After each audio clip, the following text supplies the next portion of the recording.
why his years of grinding families into the dirt at OneWest Bank does not disqualify him from becoming the nation's top economic official.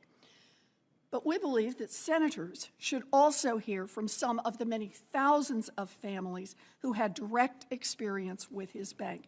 And that is why 25 Democratic senators wrote a letter last week asking the Republican chairman of the Senate Finance Committee to include some people as witnesses at Mr. Mnuchin's hearing.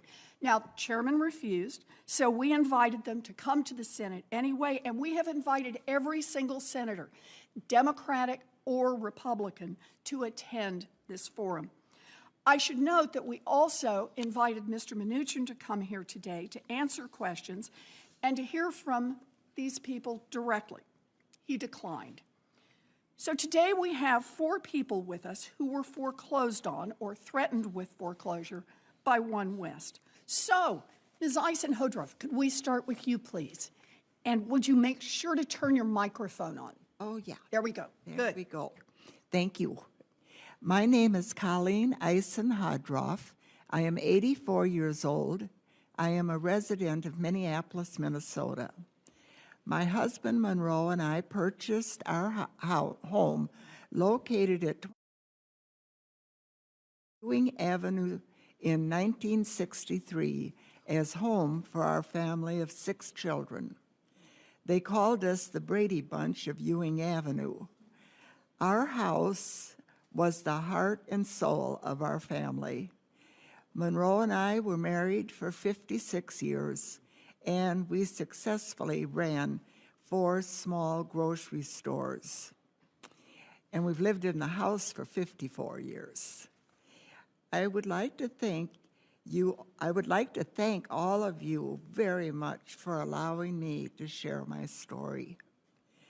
I am here today because Financial Freedom, my reverse mortgage server, is trying to foreclose on my home. This is despite the fact that when my husband Monroe and I took out this loan, they told us that I could remain in the home if Monroe should die before me, which he did, September 12, 2014. In July 2006, my husband and I decided to take out a reverse mortgage loan with Financial Freedom. It was a very complicated process. Someone came to our house and I was asked to sign a number of papers. Usually, Monroe handled the financial matters of our household. We were told that I could live in the house if Monroe passed away. It was never Monroe's or my intention that the survivor of the 2 of us would have to sell the house or leave if one of us died. We would not have signed for the loan if we thought that was the case. My husband Monroe passed on September 12, 2014. A mere 10 days later, despite what we had been told, Financial Freedom contacted me and told me that I needed to pay off the loan immediately. This was news to me. I was in no financial position to do so. Since then, Financial Freedom has been trying to foreclose on me. I think this is an injustice in that an elderly woman was deceived, and now Financial Freedom is trying to take my home. Why would Financial Freedom do this to me? I relied on what I was told, and now they are trying to kick me out of our family home. How was I supposed to know if what I was told wasn't true?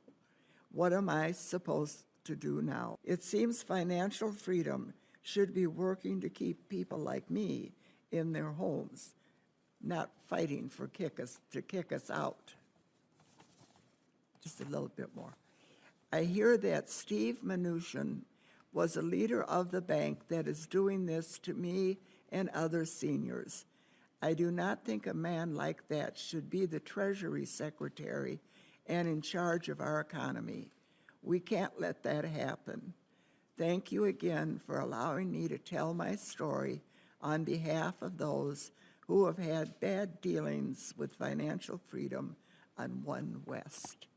Thank you so much, Ms. Eisenhodroff. We really appreciate your coming here, bless you, to tell your story. Thank you. Thank you. I'm grateful to you for doing this, and I'm grateful to you for being a reminder that the Secretary of Treasury will personally touch the lives of every single person in the United States. And we have now had a chance to hear from 4 people whose lives he already had a chance to touch. And the results were devastating. Thank you very much. Thank you for being here today.